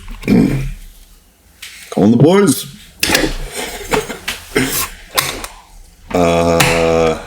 Let's talk about making for just a sec in terms of the mechanics, and then do the races. So, yeah, the idea was more tools in the sandbox, enabling creativity. The laser made from a ruby and a lantern scenario is based on a true story with my wife. Brilliant, yes. I wanted to call it out the first time, but we moved on. I was like, I know that story. And the DM we were playing with was so generous. And he's like, I don't want to say no to this person, but she was playing in a way that normal gamers don't play because she's not a gamer. And she was like, we're playing make pretend. Like that ruby that we stole, she made it up and he rolled with it. He sanded her so hard that we stole a ruby the size of an apple. And then she made a laser with a lantern and the ruby and one shot at the big bad. And I was so stunned because she rolled a nat 20 on like an Arcana check or I forget which, whatever it was, whatever he asked for. And then he's like, okay, it's a 2-part. I'm gonna ask you to roll again. And then she rolled a 19, and he's like, fine, okay, the game's over. Yeah. And so that to me was such an inspiration for like, how do we? And he rolled with it, used the tools that D&D has in a really great way. And so I think a 2-part roll for Arcana and Dexterity or something to like construct this thing, I thought was like super smart with what was at hand. But when we were like, all right, cool. So we've justified the Troubadour with emotional damage. It seems that the maker needs to be justified with their own system also. How do we use the 66 system to like maximize imagination? And so that was honestly one of the cleanest builds of a system we've ever done. It was a 4-hour morning coffee session, and by the time we were done, we were like, we'll test it, but pretty sure it's bulletproof. Yeah. Oh yeah. That I think was the cherry on top for me, was that we just sort of sat on the couch for most of that session and just kind of talked it out. This was, right at the end of where we were still doing a lot of the active play testing and writing, and before we sort of buckled down on, we got to build the studio, right? A lot of things I think came together right after that in terms of with y'all moving in here and all of that. But yeah, that was a highlight for me still of all of the playtesting sessions of just like, and credit to you too for you had the first, I think, really smart idea of needing to hit not just above a number, but hit a certain number. Yeah. I think credit to both of us for, you said that was later on in the development. I think what that reflected is like, we weren't game designers. You know what I mean? Like none of what we've done before this professionally was anywhere close to this, you know? And so 2 years, like once a week, 4 hours coffee at your house, bringing all this together. I think you hit it on the head when you said that was kind of the end of our development process, which to me says like we'd start to get good. Yeah. And I don't think it was the end. It certainly wasn't the end, but like the end of that sort of era of the development. Yeah, for sure. Actually, to that point though, the last time we talked on the phone just recently, we were talking about how to tweak armor class. Oh yeah. And I think that we were like, armor class is a problem. It's in our heads. We're just manually adjusting it for people for it to make sense for this arbitrary range. Not arbitrary, but this range that just works. Yeah. And we need to actually have a system for it. And I think over the course of half an hour, we came up with a pretty solid little rubric for physical armor versus inherent armor, and acknowledging that like bodies are squishy, and even a robot body is pretty vulnerable to, however many feet per second. Kinetic laser plasma. It's a freaking laser. So just basically just saying like, these physical bodies are vulnerable. A blade of armor, like energy shields, like heavy laminate, ceramic, Kevlar, metal combo. Those things would make a much bigger difference than like, I'm a big guy. You know what I mean? Like, it's like you shoot a big guy it doesn't matter. Like, so I think we got the verisimilitude and the math down really quickly. And I think we've got a shorthand, whether, like a lot of times we're like, this, like if someone were to sit in and listen to our development sessions, it'd be confusing. For sure. Most people most of the time. So I think we've developed a good rapport. I think we've gotten better at making games. I think that we've gotten really comfortable with the 66 system, with adding simplicity. Is it fun? Is there verisimilitude? Is it like, and then within the six, there's probably some ways to 66 that we haven't even played with yet. There's a lot of variables with that dice kit. Yeah. But there were a couple of times where we were like, well, we have 6 dice. What if we, and we were like, no, that's like so far. It's a totally different game. I mean, we did play with Yahtzee versus Farkle in one episode for adventuring. Don't know if that's going to stick or not, but, because it could confuse people, but I don't know, credit to players. They're smart. Like it could be, it's still in that world, even though maybe it's a different content. Yeah. We done, I don't know how much we tested it, but we've done a little bit with it as a special ability for a trade. It could be an interesting quirk too. Yep. Which is not also something we haven't really touched on at the table. That's true. But I think it would have to be limited, but that sense of like, I was thinking about this, even I think the other night, right? The way that like, I don't think anyone's rolled 6 of a kind yet. Yes. But like, say you're rolling and you're on your 3rd roll, but you look down and you're like, yeah, I've got 6 ones. Yeah. That like, it's that same it's a feeling thing that we've talked about so much today of wanting to be able to use what you have. Yeah. Right. And I don't know that that's the final thing, because it is, it's not a trigger, but it's one of those things that you have to, another thing that you're just always watching out for, which can be hard, but also really rewarding. Yeah, absolutely. When's your heart out? Probably noon. Okay. Yeah. Cool. Making, just mechanically speaking,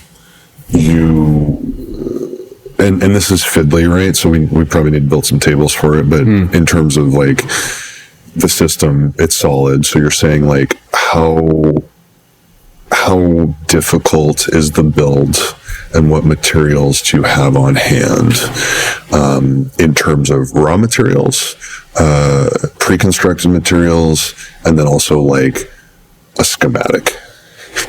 And so all of those things combined dictate how high the score on the dice needs to be, the range that it needs to be in. So it's like, oh, you want to build a spear with like a sharp stone, some cord and a stick. Sure, that's a 10. Like if you score from 5 to 10 on the dice, you're fine. Yeah. That's an easy roll. It's not complicated. A maker could do that with their eyes closed. Yeah.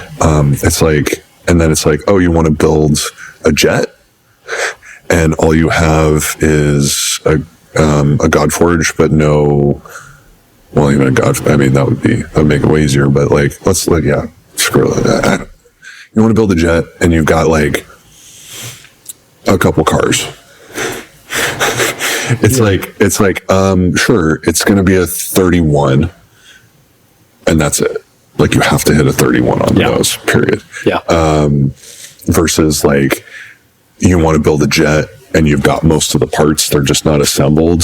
So like a 30 to a 35, or somewhere in between where it's like, yeah, you have to hit between 30 and 35, but only odds. Or only evens, or are there many primes in this 31? I know we need to make a little we need a table. Yeah, but anyways, like so we're looking at odds, evens, primes to sort of like up the complexity a little bit, and it is fiddly. But making things is fiddly. So it's a fiddly system that enables that big sandbox, multi-tool, playtime, make believe, Calvin Ball kind of. Yeah, and it felt good with Joy. She rolled really well, and it was like, okay, cool. You make some lasers because you've already, you're putting some parts back together again. Yeah. It wasn't. Yeah. What were you gonna say? Oh, the component parts were there, right? So it was like, it was a hard thing because there'd been some physical damage, but it wasn't complex in the way that you were like coming up with the laser from scratch. Yeah. Yeah. I was gonna say, I think what is so exciting about that particular system is it is something that would just be absolutely terrible without the 66 system. Yeah. Right? If I were to say it's basically what you're saying as a DM when you're like on a nat 20, sure. Right? Or if you're like, if you set the DC at 19, it's like, okay, you got to roll one of two numbers on the note. Yeah. Right? Whatever, not accounting for modifiers, whatever. Yeah. But like, you got to roll a certain number, right? And that's what you're kind of always saying. But that the idea of within the 66 system, because you can gamble and you can not just gamble, but it really leans into the fact that you can pick and choose your dice. You always have to save one scoring die, but you may not in this instance, and you're almost always trying to get the highest number, right? But in this instance, maybe you're just going to save that half a point and put aside the 4 because it's going to get you, it requires so much control, and it is. I just get this image of my head every time of like the player looking over their dice the same way someone with like a little soldering iron, right, would be fiddling, and it's just like, it feels just right. I love that image, man. Yeah. Hell yeah. The other thing, I don't know if you touched on this because we were out of combat, and I'd kind of forgotten about this, but so the the complexity of what you're making goes up from like, okay, evens, odds, multiples of 5, odds, evens, primes. Right. That is complexity, but also in combat, that if you're at a higher complexity, it's also going to cost more AP. We didn't talk about that. Yeah. And that's, so there's a time element as well. And I think that because we talked about that as being the other sort of thing that feels not bad for the player necessarily, but bad for all the other players, right? Is that, okay, this person makes this pitch, and you're then balancing like, okay, that's a cool idea, and I want to reward your cool idea, but also I'm giving you a lot on your turn for action economy. Yes.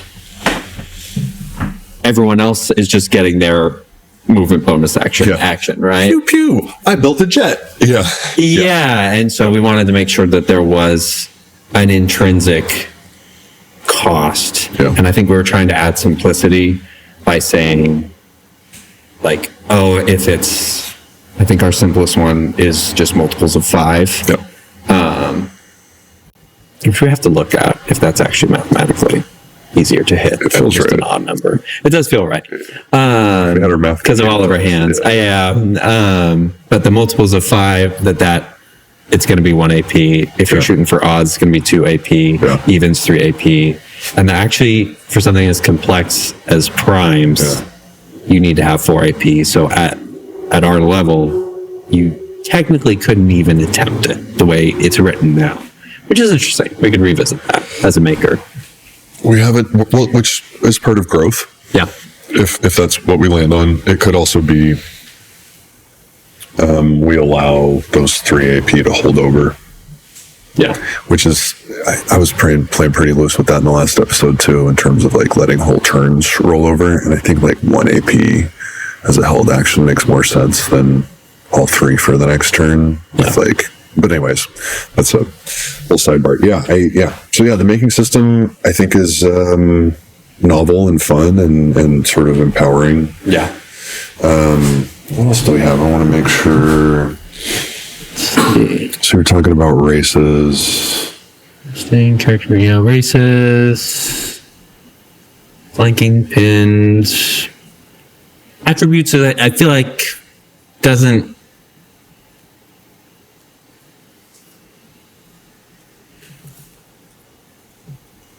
I don't know. I don't know if I want to spend a lot of time on attributes. It's like a fun little thing on top. Yeah, it is.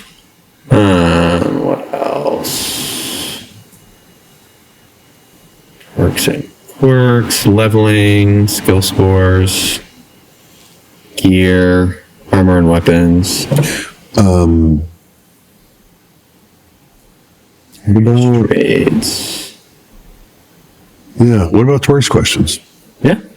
Because I feel like you said hard out at 12, it's 11:38. So I feel like we covered a lot of the big guys.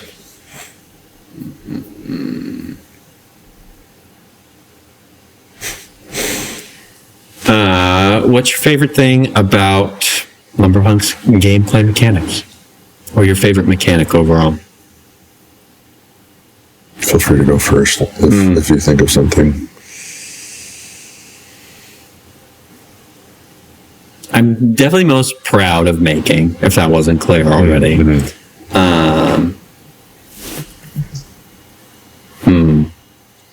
I think emotional damage clicks for anybody who's played the fact, like, we're still working on our elevator pitch, and it has to be tweaked depending on who you're talking to. So you're talking to a veteran gamer, that's one pitch. If you're talking to someone who's never played before, it's like, well, so we're whose line is it anyways? Improvising 7 seasons of Game of Thrones.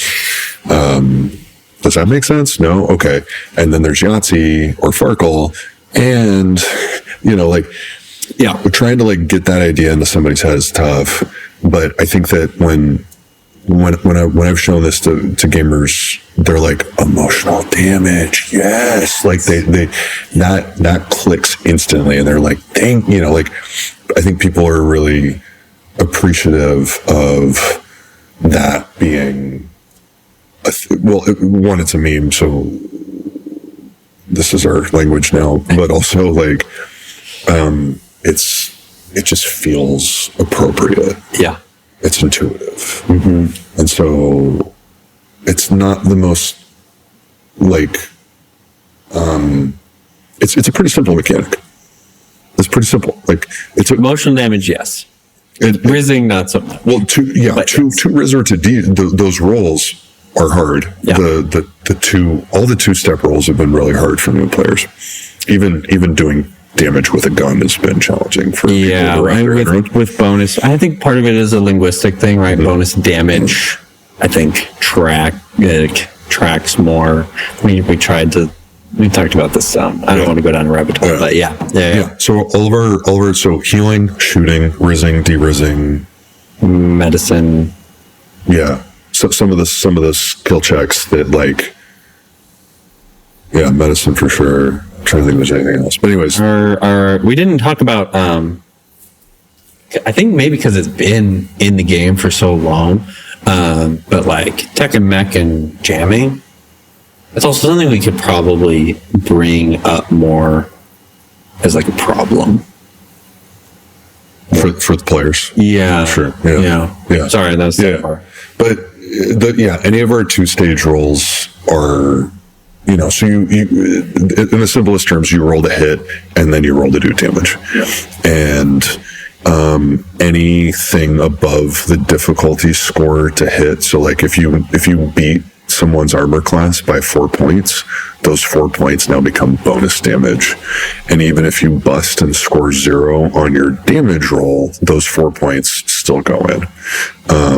But they stack on top of whatever you roll in addition. So let's say you get 4 bonus damage, and then you take a fresh set of dice and you roll 66, the same system again, and you score another 10, you get 14 points of damage. So you roll a 12 to hit, and then 14 points of damage. So that's the first roll to hit, roll to do damage. Which for a veteran gamer is familiar.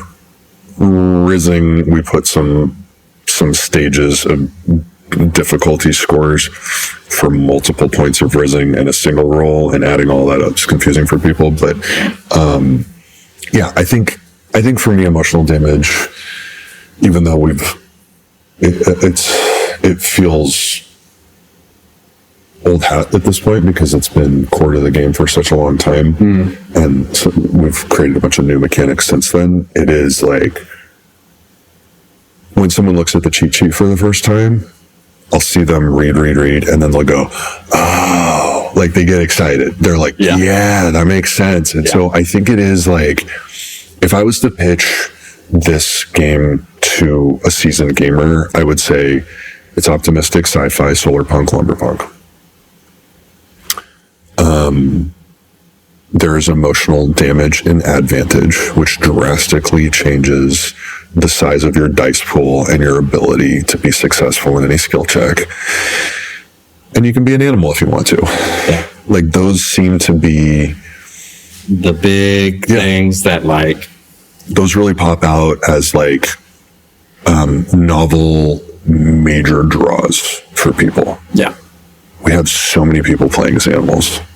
And it's weird because when we came up with that idea of the oath of animals choosing to leave the life of tooth and claw to become members of civilized society, which is it's not civil. I'm air quotes is sarcastic. It's not civilized. It's awful. Human society. Yeah, high-tech human society. Terrible. But they make this choice because often they're out for revenge or safety or some additional ability that they don't have in their tooth and claw space. Of course, people would want to play as animals. Like when we talked about it, like I was like, I love my dogs so much. I want to be able to talk to them. That's really all this is. And I know how powerful and compelling that idea, I knew it when we were making it. I'm still shocked at how many people choose to play animals. Yeah. Over when there are so many advantages to playing other races. The races are balanced. Like we literally made a point system for this is how much a skill point's worth. This is how much a point of riz is worth.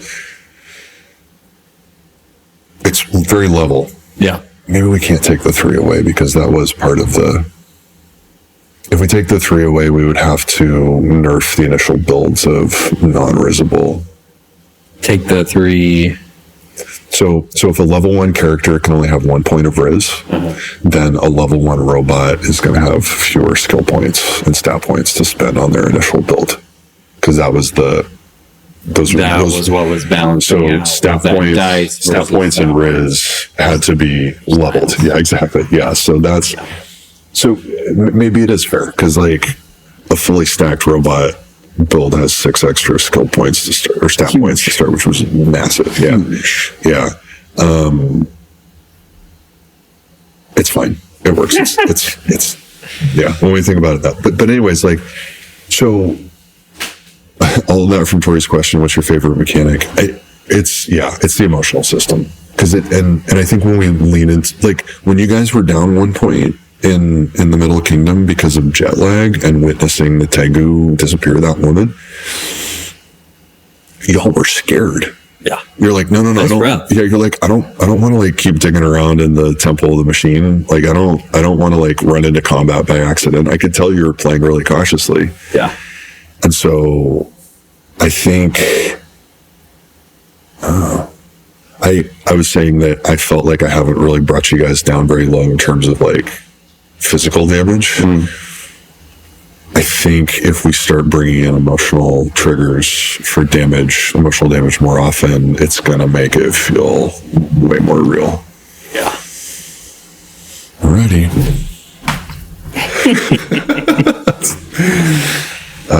Okay. So for you, making is your...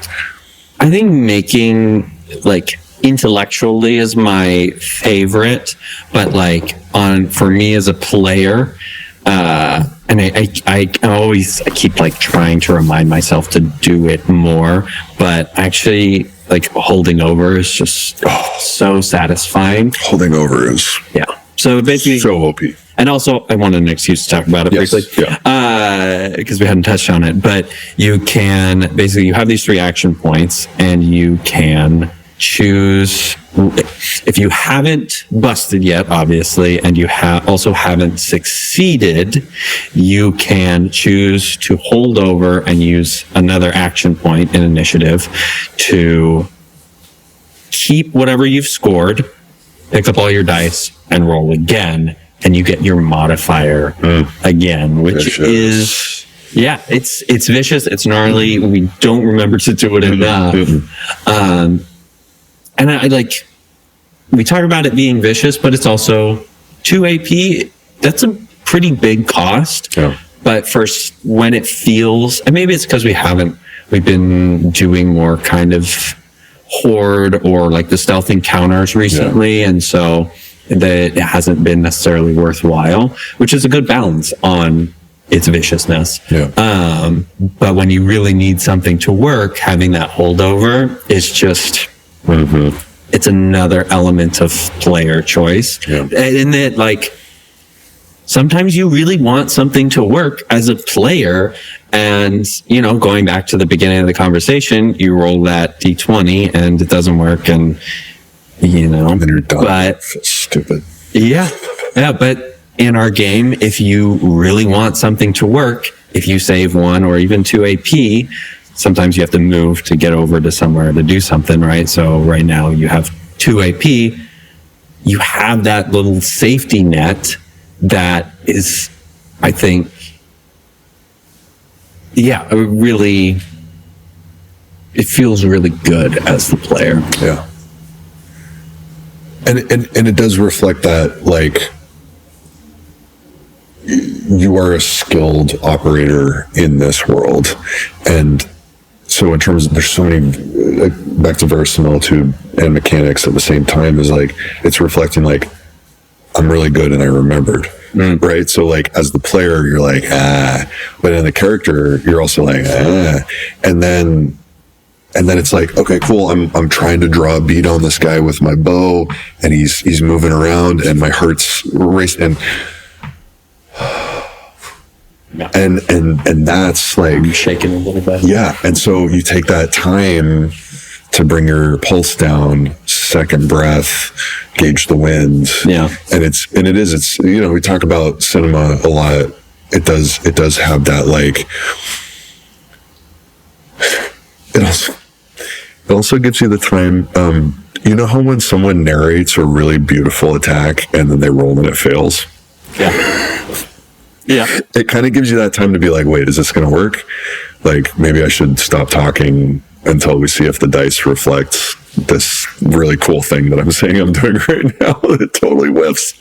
We had multiple of those in a row. Not the whiffs, but we were calling it out in my last D&D session, where we were just like, I just did a cool thing and I haven't rolled yet. Yes. Okay, let's see how this goes. And then the DM's got to be like, well, you do this really cool thing, and then, like, you know, a piece of dust gets in your eye right at the last second, and you veer slightly off course and just clang off the wall, or yeah, Which is fun too. yeah, it is, yeah. All right, and I love it. I love it how you did this last time too, where we were like wrapping it up, and you're like, but actually, here's this other cool thing we didn't talk about. Holding over is honestly, it's really good. Yeah. It's really good. And it's one of those things that's like core to the game that we all have access to. Yes. Yeah. Right? Every trade. Yeah. And I guess technically everyone can do a making roll too. That's what we're saying, right? Yeah. Everyone can do a medicine roll to heal. Everyone can riz, right? That is worth saying too. Yeah. But Everyone the different can trades will have riz. Not everyone can be riz. But a robot can riz a human. That is true. Which is crazy to think about. I feel like maybe that's a missed player opportunity in a couple spaces. Yeah. I don't know what everyone's charismas have been, but you can always roll. But it's a powerful, fully riz sheriff with the deputy is super dangerous. Yeah, Tori's deputy rizzing her is it's quite the. Hey, bestie, did you bring some brown in the have feelings. I'm happy about it, but also, it's pretty OP. Yeah. What's the next question? You touched on this a moment ago, but let's see what it uncovers. What are the most important things to know about the world when starting off? You kind of did it for the game, but there were like world elements as well. Yeah. Playing as an animal and sort of the oath was the main thing that stuck out. And Oathborn, right? So like second generation. Oh, yeah. First, second, third, whatever, like animals take the oath and then have kids and, everybody's oath. We haven't really touched on that. Well, so, I don't, never mind. Keep your secrets. You have met Oathborn. So there's oath takers and there's Oathborn. I'll just say that you've met Oathborn. Gotcha. I'd leave it at that for now. But there's definitely, and that I'll just come out and say this part right here. That plays very much into like, first, second, third generation immigrant experience and like growing up with parents from one world and a society that's a very different world and trying to reconcile those two. Yeah. And so I think that's a really cool opportunity for people to explore what it feels like to be an insider and an outsider at the same time. Absolutely. And then what else about the world? I mean, honestly, this is crazy to say because it feels just baked in, but it's not. We're assuming a lot that we know that most people watching don't know. Yeah.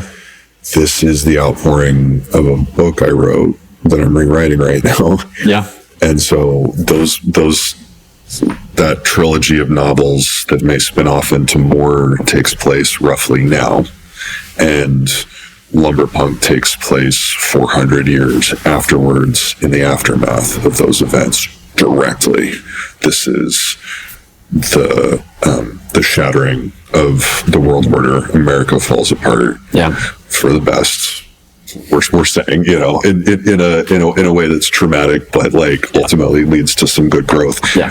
And then, there's a dark time and a renaissance, and Pacifica comes out as this sort of beacon of what the best of us could be.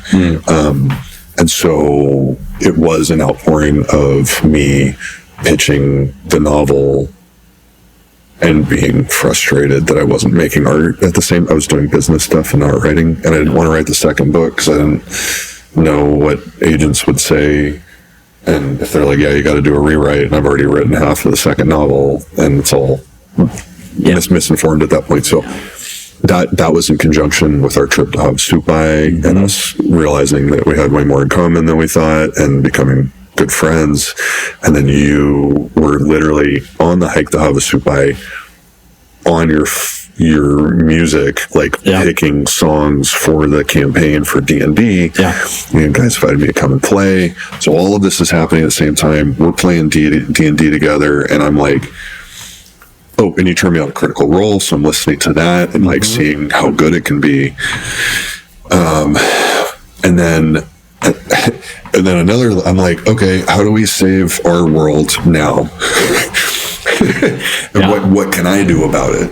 And I was like, as much as I sort of hate the idea of crypto and a lot of this sort of like bro-y speculative BS that comes out of it, and dumps and all this other the really abusive, like inappropriate, mean stuff that's coming out of it. I was like, well, what if, like, how can we trick people into doing the right thing?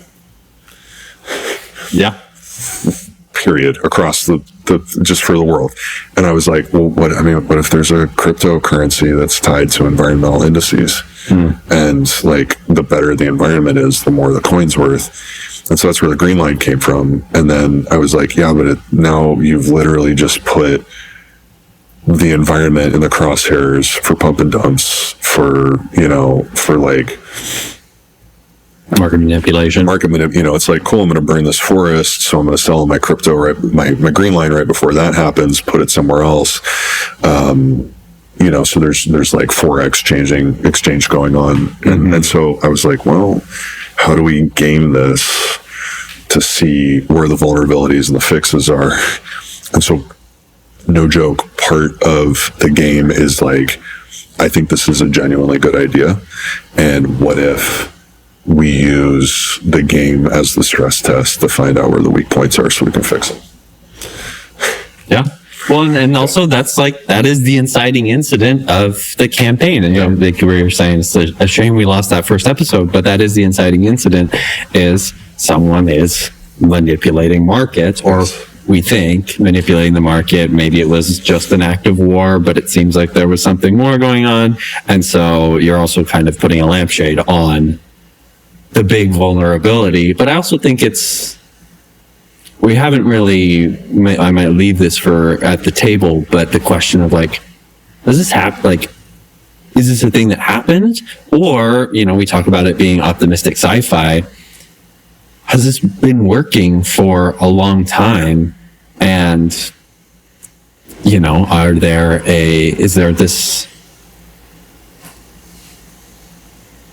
the idea that culture may have changed so much that this is actually kind of a novel idea?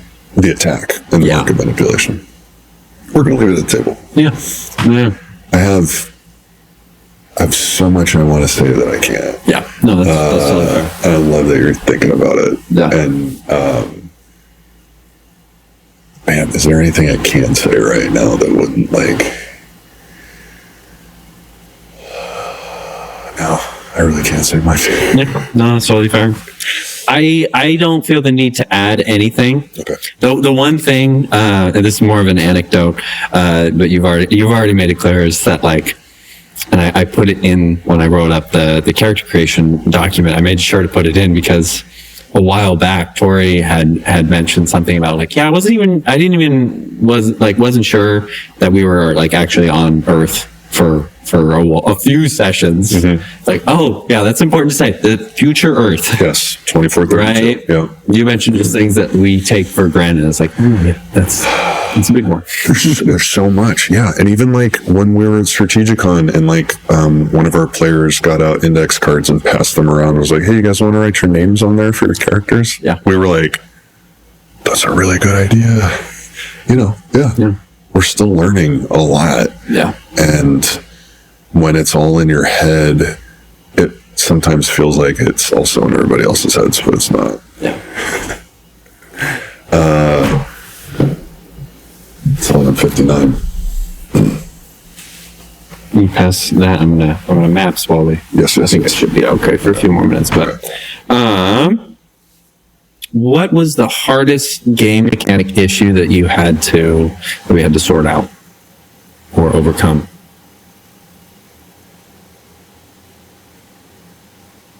I mean, I think just getting the 66 working right at the beginning was the 40 dice was wild, man. And I think I've got it written in an old document somewhere in terms of how I think our skill complexes were higher at that point, and those added dice, instead of the skill complex being a modifier, it reflected number of additional dice on top of the 66, or something like that. Yeah. And so that's where that inflation came from really quickly. Mm-hmm. And then we realized that using the skill complex as not a dumb number, but a fixed number, as opposed to a dice pool manipulator. I think that's what it was. It was something along those lines. And so I think just getting that dialed once, and even we've been refined. It wasn't that long ago that we changed the ones to special numbers. So the score system used to be that a 1 was worth 1 point, 2 ones was worth 2 points, which felt bad. Yeah. Right? Because it felt like a special score, but it wasn't. Yeah. And then 3 ones was worth 3 points. Was 2 ones even worth? I guess, yeah, it's worth 2 points. Yeah. Yeah. Yeah. Well, in hand, it was and 3 ones was, well, it wasn't as bad as 3 2s, but it was worth 2 points, which is stupid. Yeah. 3 dice for 2 points. It's such a waste. But hey, if you're there has to be a worst hand. There has to be a worst hand. Yeah. And if you're making, that might actually be great. So exactly. you never know. Use up a lot of dice for fewer points. Yeah. But switching it so that the ones were unique. So 1's worth 1, 2 ones is worth 5, 3 is worth 10. Or maybe there's a 15 in there. But anyways, 6 is worth 40. Yeah. Which is worth more than 6 of a kind of any other number. And so I think that was our attempt. It's so rare. It's also this number that we've trained the players to look out for really closely. So it's like, it's got like a little orange flag on it already. But yeah, that was just all that to say that like the 66 system has like sprung off into all these really beautiful like flower petals that make this great thing that we've got going on. And we're still, I don't anticipate any major changes to it, except maybe the Yahtzee variable versus, and that was on episode 2 or 3 was the Fishman. It was early. Yeah, it was 2 or 1 if 0 was, but anyways, it was within the first 3 episodes, including 0. And that was when we were like, well, let's play Yahtzee just to give, because people are asking for that. Let's let them try that. So it's living. It's a living system that's evolving based on player feedback. And I think it's like, but at its core, it's really tight now. But it took a long time to get it. Yeah. I have a much simpler answer for this because I still remember, and there were plenty of mechanics where, you know, we would come away and like, or we would just end a session because like, I think we're both fried. We got to call it, right? Yeah. Just dazed, exhausted, tired. Yeah. But I think the one where I was like literally sweating the most was probably, and it's nothing we haven't talked about much. We kind of did at the same time burst and like area of effects, explosions, that sort of thing.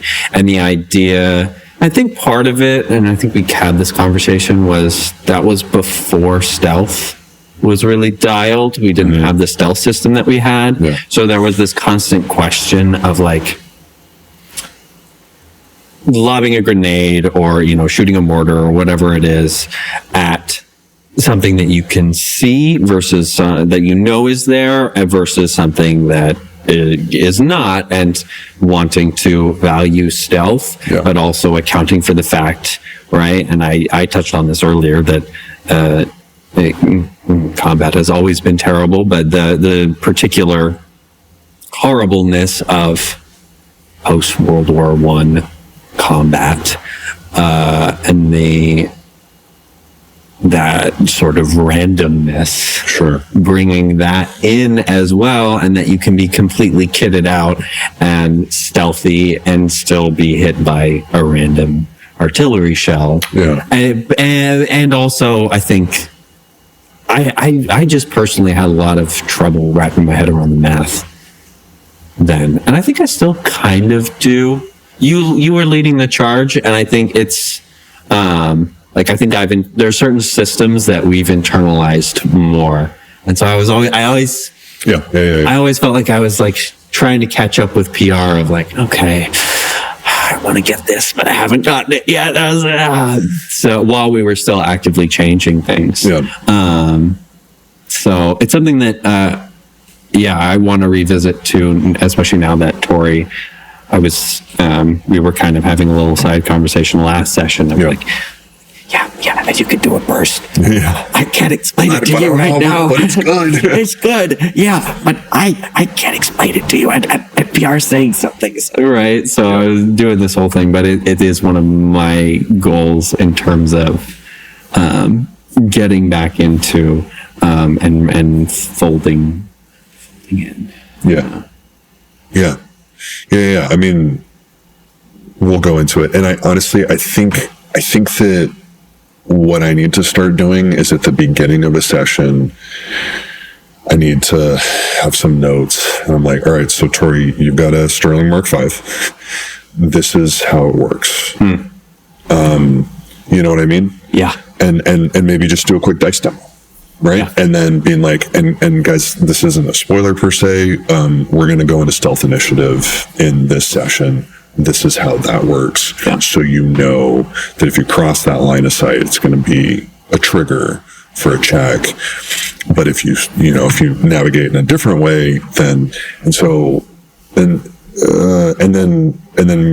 maybe you and I to just check in and be like, hey man, so this week's session we're going to do stealth initiative. We're going to have bursts, and then there's going to be a good chance for some like pin status overlapping fire kind of a thing. So let's review those three so you and I are tight on it.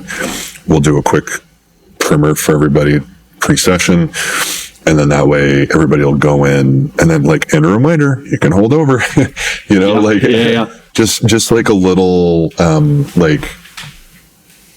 facilitation of like, here's some tools, and then here's some mechanics we're going to be dealing with this time. Yeah.